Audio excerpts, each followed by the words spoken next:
Y esperen que... Listo, muy bien. Me voy a ir aquí a una presentación que no me quiere dejar coger. Ya, espérenme. Aquí, tengo por acá. Ay, sube, caramba. Ya. Muy bien.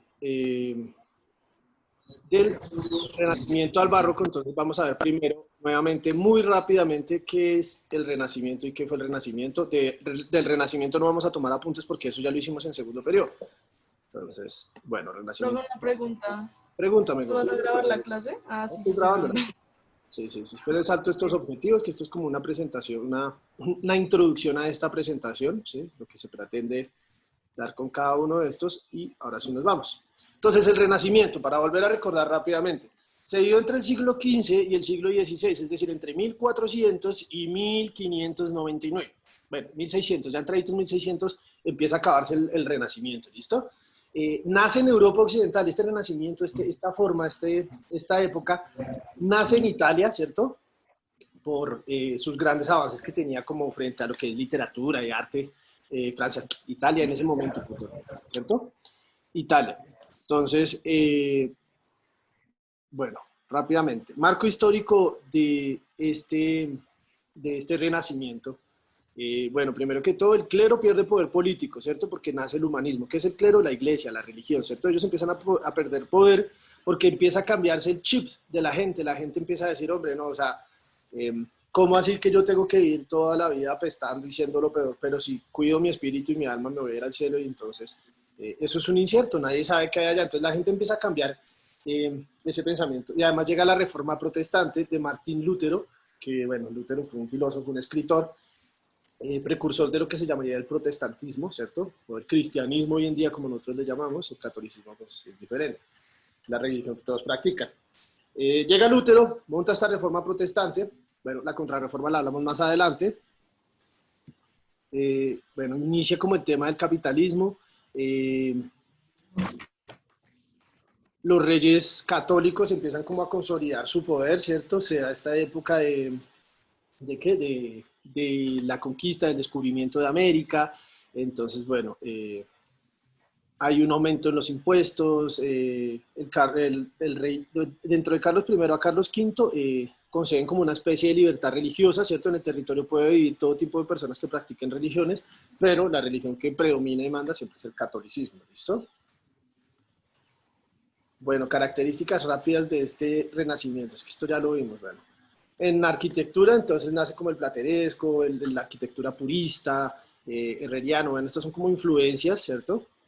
Al tipo de estructuras que se hacen.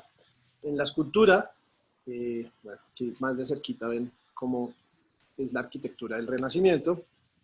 En la pintura, bueno, se empieza a ver que se empiezan a relajar, a retratar como religión y mitos, se empieza a dar como una cabida más al hombre, a la perfección del hombre, de la persona. Bueno, es como una escuela muy importante. Y en escultura, bueno, hay una representación naturalista del ser humano, aquí es donde se dan, digamos, estas grandes esculturas que intentan perfeccionar al ser humano y lo intentan mostrar cómo es. También la escultura se da en la índole de carácter mitológico, ¿cierto? En hacer gárgolas y todo este tipo de seres mitológicos en la escultura. En la literatura, ¿cómo se dio en la literatura? Lo que nos corresponde, bueno, nace el humanismo, ¿cierto? Que les decía. Segundo, hay una razón sobre el sentimiento. Se empieza a crear una noción de que hay que usar la razón antes que el corazón y demás, ¿cierto? Bueno, nacen las críticas, las mecenas, hay un apego muy grande a lo que es la cultura grecorromana, es decir, a las escrituras de la antigua Grecia y de la antigua Roma, ¿listo? ¿Qué temas empiezan a tocar en la literatura? Amor, naturaleza, mitología, y pues bueno, en los géneros sí vemos los tres, lírica, hay poesía, hay prosa y hay teatro. ¿Sí? También en el teatro podemos encontrar comedia y tragicomedia. Bueno, estas son como ya características de España. Ustedes vieron a Cervantes, también vimos a Fernando Rojas con la Celestina. Estas dos como son como obras muy representativas del Renacimiento, lo que son el ingenioso Hidalgo Don Quijote de la Mancha y la Celestina. Que aquí, bueno, aquí nos hace como una explicación ahí extensa, pero no la vamos a saltar porque nos interesa el tema del día de hoy, que es el barco. ¿Listo? Y ya nos vamos para allá. Ya. La Celestina, cha, cha, cha. Y aquí entramos al barroco. Muy bien. Entonces, antes de empezar a explicar qué es el barroco como tal, vamos a ver históricamente qué tuvo que pasar en ese contexto, ¿cierto? En ese momento histórico, para que se pasara del Renacimiento al barroco. Porque es que en el Renacimiento se tenían otras nociones y en el barroco otras totalmente diferentes. Entonces, aquí en su página 120 y 121 ustedes tienen un esquema como este, ¿cierto? Así como este. Yo minimizo esto porque si no, no puedo ver. Ya. Listo. Ustedes tienen un diagrama como este. Este tiene un orden. Entonces vamos a empezar por ver el contexto político de España. ¿Cómo estaba España? Ah, bueno, paréntesis. Ustedes acá están viendo las épocas históricas, pero en el contexto español, ¿cierto? Siempre vamos a enfocarnos acá. En 11 ustedes van a ver lo mismo. Renacimiento, barroco, todo este tema, pero ya desde un aspecto general de Europa. Vemos literatura inglesa, francesa, italiana y pues obviamente española. Aquí sí nos encargamos específicamente de hablar del contexto de España. Bueno, entonces, ¿cómo llegamos en España del Renacimiento al barroco? Entonces, primero, pues está el contexto político de esa época. Pues al comenzar el siglo XVII, es decir, cuando empieza el año 1600, pam, pam, pam, pam, pam, cuando el tiraron. Entonces, al comenzar el siglo XVII, se inició el proceso de descomposición interna que a mediados del siglo culminaría con la pérdida de la hegemonía española. ¿Qué pasa? Al llegar este año, aún hay guerras, como digamos, internas en España, en territorio, los cambios en la mentalidad de la gente, entonces, se empieza a perder como esta hegemonía, España empieza a perder como una cierto poderío, ¿cierto? Tanto en lo que eran los mares como en territorios, entonces empieza a haber miseria y despoblación al interior de España. ¿Por qué? Pues porque habían diversas guerras y además llegaron muchas pestes, ¿cierto? Recordemos que en esta época sí se veían las pestes y demás, pues debido como a las condiciones que tenía la gente. Entonces, con tanta miseria, mucha gente que vivía en España empieza a migrar, por ejemplo, a América, a buscar, por decirlo así, un mejor futuro, a formar una nueva vida y demás, o empiezan a irse a otros países, ¿listo? Entonces, bueno, la bancarrota, a pesar de las riquezas llevadas de América, o sea, todo lo que se habían robado de América y aún así España estaba en bancarrota. Además, bueno, habían expulsado a los judíos y a los moriscos, ¿cierto? Los habían sacado de España, entonces pasa que esto pues afectó mucho la economía y dejaron exhausto al país. En esta época, bueno, hay varios reinados, ¿cierto? Está el reinado de Felipe III, de Felipe IV, de Carlos II, bueno, y el verdadero, digamos que desmoronamiento de España en esta época se da cuando está Felipe IV, que se da como en 1640, ¿ya? Y es cuando empieza España como políticamente y económicamente también en un declive tenaz. Entonces, bueno, los españoles comenzaron a rendirse, a darse cuenta de la realidad, a mirar esto. Los hechos gloriosos del pasado, ¿cierto? Reciente, contrastaban con el presente que se veía. Entonces, antes como que la vida era mejor. Ahora, digamos, ya estaba como un capitalismo instaurándose, ya se veía más el sesgo social, ¿cierto? Ya se veía más la pobreza y la riqueza, el bien, el mal, empieza a haber delincuencia y todas estas cosas. Entonces, la gente empieza a darse cuenta de la realidad y empiezan a hacer dos sentimientos fundamentales para que nazca el barroco: la desilusión y el desengaño. Estos dos sentimientos son fundamentales porque estos son vértices, son parales, son cimientos de lo que es el barroco, ¿listo? Entonces, la desilusión y el desengaño se apoderan de los espíritus de las personas. Y estas ideas renacentistas empiezan a entrar en crisis, ¿cierto? Entonces ya empieza la gente a decir, ¿de qué vale ser perfectos humanos si nuestras condiciones de vida son precarias, son lo peor, no vivimos en un ambiente sano? Empieza a haber como una desilusión por la realidad, ¿cierto? A darse cuenta, empieza a haber un desengaño, la gente empieza a darse cuenta como de la manipulación y las diferencias sociales, económicas de las personas, empieza a haber como un sentimiento rebelde, ¿cierto? Ese es como principal para que empiezan a hacer el barroco. Entonces vamos a hablar un poquito de los factores económicos, sociales e históricos durante esta crisis. Entonces, bueno, primero que todo, el sistema económico español empleaba el oro y la plata que llegaba desde América para comprar productos manufacturados a otros países. ¿Qué pasó? ¿Qué hizo eso? Pues eso hizo que la producción interna española se paralizara. Entonces empezó a haber crisis porque empezó a aumentar el desempleo. Bueno, ese término no creo que lo usaran en ese contexto, pero la gente empezó a dejar de trabajar. La gente, porfa chicos, tengamos los micrófonos silenciados.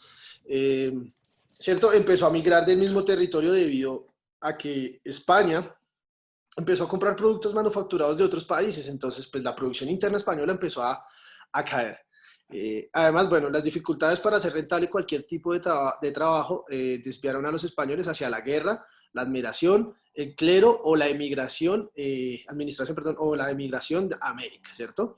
¿Qué pasa? La consecuencia, ¿cierto? Como España está jodida económica y políticamente, la gente empieza o a irse a la guerra, ¿cierto? A participar en la guerra, o se dedican a buscar cómo administrar terreno, ¿cierto? O se meten al clero, es decir, se vuelven sacerdotes o demás, o empiezan a emigrar a América. ¿Mm? Todo pues para buscar un modo de vida más fácil.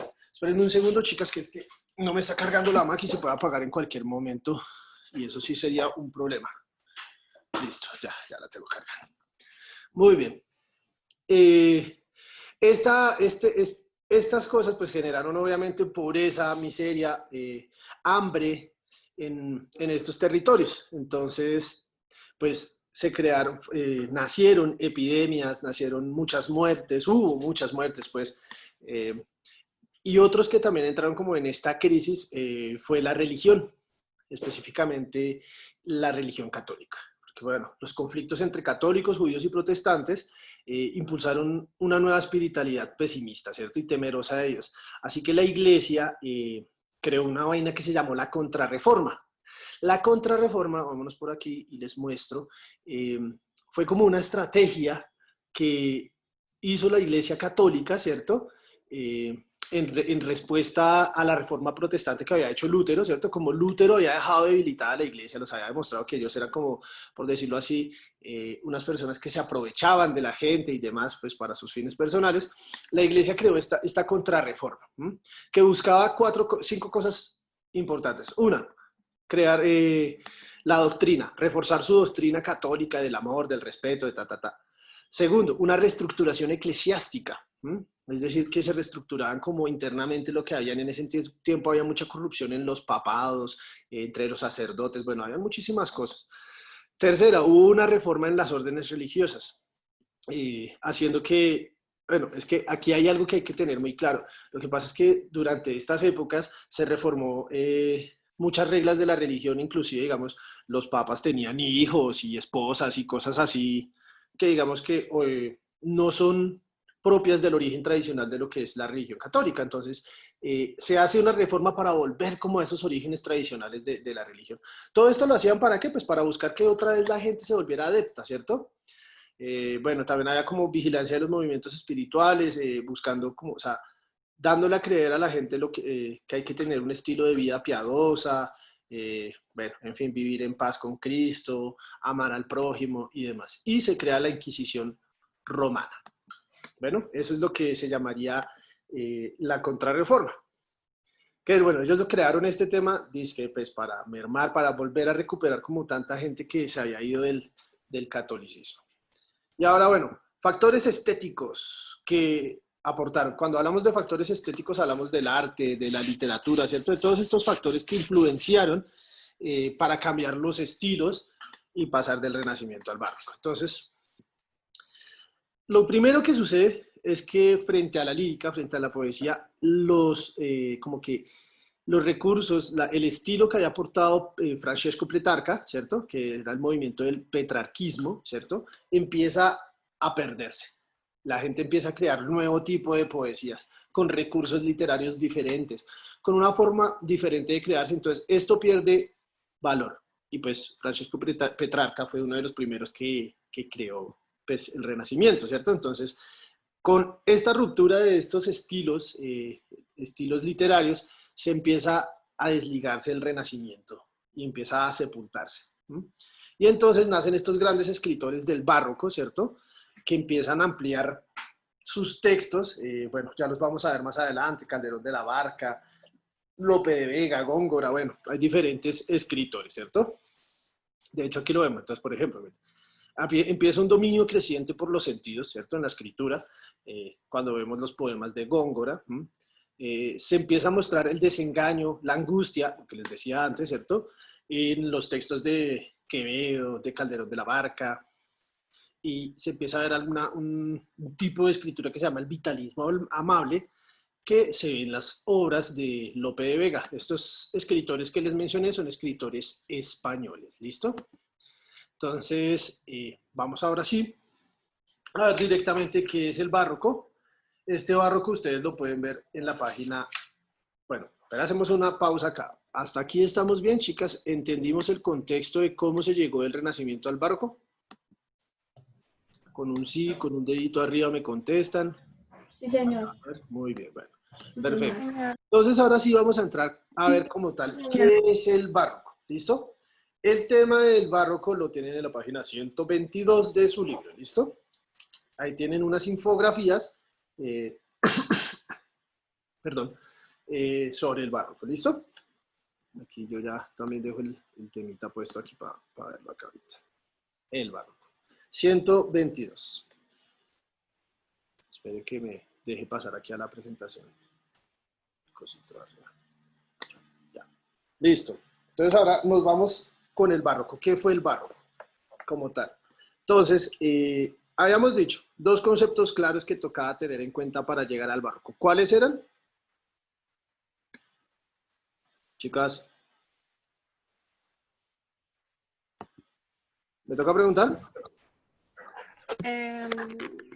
Les dije dos palabras claves que ayudaron, que hicieron que cambiara Contexto histórico y La político. desilusión y el El contexto desengaño. histórico. el desengaño, muy bien, y lo otro que era La desilusión. la desilusión, ¿cierto? Y la desilusión. Desilusión y desengaño son los conceptos claves que permiten aquí la entrada al barroco. Ya pueden silenciar sus micrófonos. Entonces vamos aquí a ver cómo empieza a entrar. Entonces, ¿qué es el barroco? Entonces se da entre 1600 y 1750, ¿listo? Es decir, siglo XVII y la primera mitad del siglo XVIII, ¿listo? Lo mismo pues empieza con Italia, pues después se extiende por España, por diferentes países de Europa. La palabra barroco, ¿qué significa la palabra barroco? Bueno, barroco es un sustantivo o adjetivo, dependiendo de cómo lo usen, pero tiene un origen etimológico. Esta palabra proviene del griego baros, que significa pesadez, ¿listo? Pero también hay otra teoría que dice que viene de la palabra barocio, que significa engaño, ¿sí? O que también puede venir del portugués barocco, que significa perla irregular. Sea donde sea la procedencia de esta palabra, las tres definiciones tienen algo en común, ¿cierto? Lo que es el engaño, la desilusión, como esta tristeza propia de darse cuenta de la triste y cruda verdad, ¿ya? Eso es como lo que busca como tal esa definición del barroco. ¿Sí? Con el barroco se culmina lo que es el siglo del oro, el siglo de oro, que fue pues época importante de la Edad Media, ¿cierto? ¿Qué reyes hubo durante estas épocas? Pues ya los habíamos mencionado, Felipe III, Felipe IV y Carlos II, ¿cierto? Cada uno tenía su apodo, por decirlo así. Entonces a Felipe III le llamaban el Piadoso. Bueno, este hombre cultivó una enemistad con Inglaterra y con los Países Bajos, o sea, lo que viene a ser hoy en día Holanda y todos estos Países Bajos de Europa. El hombre vivía agarrado con ellos. Él fue el que expulsó a los moriscos. Luego de él llega Felipe IV, ¿cierto? Llamado también el conde duque de Olivares, uy, nos quedan solo 10 minutos, no puede ser, hace que España entre en guerra con Francia, ¿cierto? Y deja en una situación económica pésima a España. Luego entra Carlos, mi tocayo, ¿cierto? Carlos II, alias el hechizado, ¿cierto? Este hombre no tuvo herederos y tenía un pensamiento racionalista.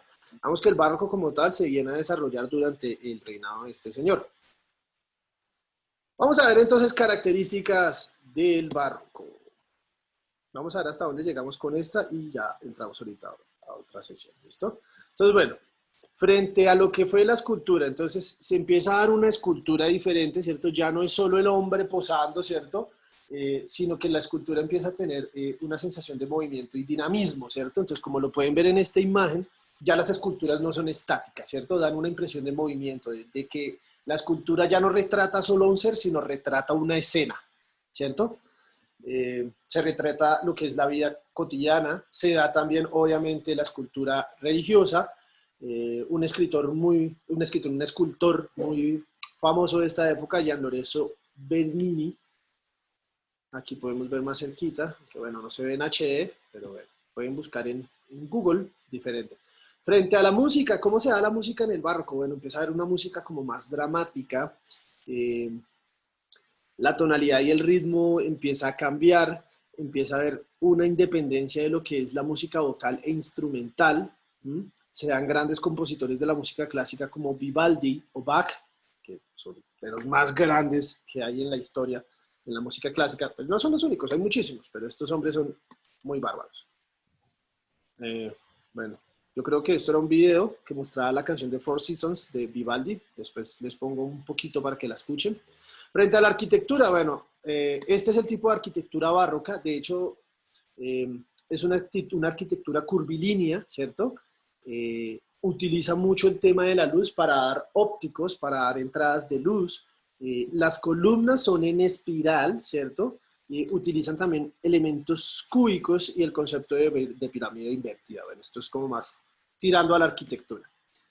Frente al teatro, bueno, se refuerza lo que es la tragicomedia, pues porque empieza a haber nuevamente mezcla de los elementos trágicos con lo cómico, ¿cierto? Siempre ha habido una fascinación natural del hombre, del ser humano, a representar cosas trágicas a través de lo cómico. No sé por qué, pero es como una conducta natural que se tiene desde la antigüedad, siempre ha sido así. Se dan obras en verso, obras de teatro totalmente escritas en poesía, ¿cierto? En forma de poesía, es decir, en verso, con 3 actos, entonces pues se puede imaginar la calidad de obras que se hacían y de redacción, porque pues hacer eso no es nada fácil. Y empieza a haber como una independencia entre el concepto de tiempo y lugar dentro del teatro. Representativo del teatro, Lope de Vega, siempre. Frente a la pintura, se da diferente, empieza a cambiarse también los conceptos, porque en el otro digamos que era como mucho más iluminado, era mucho más claro porque se buscaba como exaltar y reflejar la perfección del hombre y demás. Aquí como entran estos sentimientos del desengaño, de la pesadez, de la desilusión, ¿cierto? De la angustia, la pintura empieza a ser como un toque más oscura, ¿cierto? Como más oscurantista. Aquí podemos ver pero también nacen movimientos como el naturalismo, ¿cierto? Se empieza a usar conceptos del espacio limitado, los conceptos de luz cambian, ¿cierto? Lo que les decía de la iluminación ya no es lo mismo el uso de colores, los colores son más opacos, demás, y esto pues bueno, se puede ver porque esto es pintura. Frente a la literatura barroca, compañeros, ¿qué sea la literatura barroca? Bueno, ya habíamos dicho algunas de estas características. Temas: desengaño, la muerte, la ilusión de la realidad, ¿cierto? De darse cuenta que la realidad que uno está viviendo es una mentira y una falsedad. Otro tema: la soledad, la burla, la postura estoica, impresionar a los sentidos y a la inteligencia. Se empieza a dar una lírica popular pero culta, es decir, que se empieza a dar poesía de índole popular para toda la gente, pero culta. A partir de eso nacen como 2 conceptos de la literatura que se vienen a llamar el culteranismo y el conceptismo. Entonces son formas de, por decirlo así, de escribir textos líricos, ¿ya? Entonces en el culteranismo, bueno, lo primero es la forma por encima del contenido. Es decir, que vale más la forma en la que se escribe, ¿cierto? Lo técnico, que lo que en realidad está diciendo el poema. Segundo, característica del culteranismo, aquí abusan de la metáfora. El poema puede ser una metáfora en sí, ¿sí me entienden? Una realidad, una realidad que compara con otra realidad. Bueno, hay un cultismo, se usa mucho el hipérbato, que es otra figura literaria, el uso de palabras parónimas, ¿cierto? Es decir, que se contradicen entre ellas, ¿cierto? Y el uso de personajes e ideas de la mitología clásica. Y por otro lado está la gente que hace poesía, pero por el lado del conceptismo, que primero que todo hay una asociación entre las ideas. Entonces se preocupan por el contenido, ¿cierto? Por el fondo del poema, porque tenga sentido lo que se esté diciendo, lo que se está intentando expresar. Hay un uso de metáforas, pero mucho más suave. Se hace más como al juego de las palabras, al uso de la elipsis, que es otra figura literaria, y la antítesis, que es contradecir o contraponer palabras opuestas para hacer contrastes. ¿Listo? Eso es lo que tiene como frente a cada uno de estos movimientos de la literatura. En España específicamente, ¿cómo se da la literatura barroca? ¿Qué características tiene? Bueno, La utilización de la hipérbole es esencial en la literatura barroca. Esta figura literaria se usa bastante. Ahorita vemos más adelante ejemplos, ¿me acuerdan, por favor? Temas como el pesimismo, la moral, la sátira a la realidad, o sea, es decir, una burla a la realidad. Se usan métricas tradicionales, es decir, reglas gramaticales específicas para la escritura. Se tocan temas de la mitología y temas del amor. Bueno, estos dos son como escritores importantes, pero todavía no quiero porque ese es el siguiente tema, ¿listo? Entonces esto lo vamos a dejar por aquí quietico. Entonces hasta ahí llegaría, mis chicas, lo que es como tal el barroco, la introducción a lo que es el barroco como tal. Aquí para hacerles una comparación, me busco aquí una tablita bien interesante. Me voy aquí para atrás un momento. Aquí en estas características es muy importante porque, digamos, aquí nos muestran cómo pasó del Renacimiento a el Barroco, ¿cierto? Se venía de una atmósfera renacentista humanista, ¿cierto? Idílica, clasicista, de los clásicos, de retomar la escritura antigua de los romanos y los griegos, se pasó a ¿qué? A tener una idea de melancolía, de desencanto, de complejidad y de patos. ¿Qué es el patos? El patos es una palabra griega, muchachos. Bueno, muchachas, que significa emoción presente en la obra que es transmitida a quien la contempla. Entonces, lograr el patos es lograr transmitirle esa emoción a quien está leyendo o a quien está viendo la obra de teatro. ¿Listo? Eso es el patos. Entonces, en el barroco se caracteriza ¿por qué? Por la melancolía, el desencanto, la complejidad, el patos, ¿cierto? Espérenme, yo continúo por acá hasta que lleguemos a la tablita que compara. Estas son obras importantes ahí. Aquí, esta tablita quería que la vieran. Porque esta tablita nos muestra el paréntesis entre lo que es el Renacimiento y el Barroco. Entonces, vea, el Renacimiento, se concibe la vida como una etapa en la que hay que disfrutar antes de que llegue la muerte. ¿Sí?